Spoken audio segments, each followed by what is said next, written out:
Hello hi नमस्कार मु बबिता नायक more new mini blog रे आपण मानक स्वागत जनाऊँगी। आज जेहेतु पणा संक्रांति और ओडिया नववर्ष तेणु आपण मानक नया वर्षर ढेर सारा शुभकामना अभिनंदन। तो ये वीडियो रे मु कौन कौन कली आज आपण मानक ये वीडियो रे मु आपण मानक देखाऊँगी। इथिरे प्रथम जेहेतु आज पणा संक्रांति तो आमर गोटे बंधा है आम लगे पूजा हुए चौरा पाखरे तो से मो भौणीटा ये से पूजा करुचे चौरा पाखरे एठी वसुंतरा गुटी लगे आंब देकी आमर ये पूजा हुए। ये भी पूर्वपुरुष मानक भी आज भी से गोटी देकी पानी देकी भी पूजा करा जाए।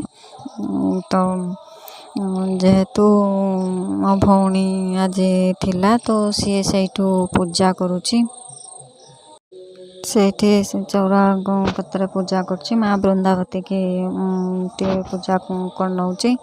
तापरे आहरी मोर अन्यान्य भी अच्छी ठाकुर को मुझे बाहर पूजा करे तो छिका भी करा तो से प्रथम आम माँ बृंदावती की पूजा कर फूल धूप दे देगी भोग देदेला ठाकुर को तापरे टिके पूजा करदेला। तापरे ये देखो ये मोर है विष्णु ठाकुर को टे फूल देदेले तापरे ये मोर महादेव ठाकुर को टे भी से फूल दे दौची।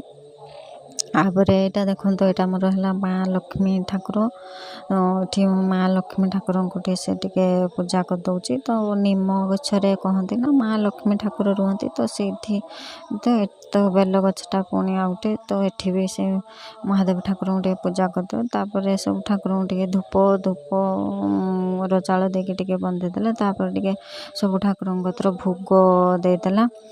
तापरे टिके से दुआर मुहर घट कतर टे घट बसे दौचे चाउल रचा फूल देके घट बसे दे घट से बसेदेला। ये ठाकुर पूजा टे से करदेला। तापर आम टे बाहर मंदिर जावाई से शिव मंदिर अच्छे जे मुझे कहती आगुरी आम गाँ कतर तो सीटी गाँ कतर शिव मंदिर पाखक गलु ये टे पूजा करके आसिलु।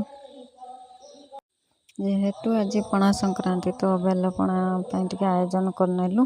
तो जदि वीडियोटी भल लगे निहाती लाइक करेंगे सब्सक्राइब करेंगे और कमेंट माध्यम हर हर महादेव निहाती लिखंतु। रहुची आज।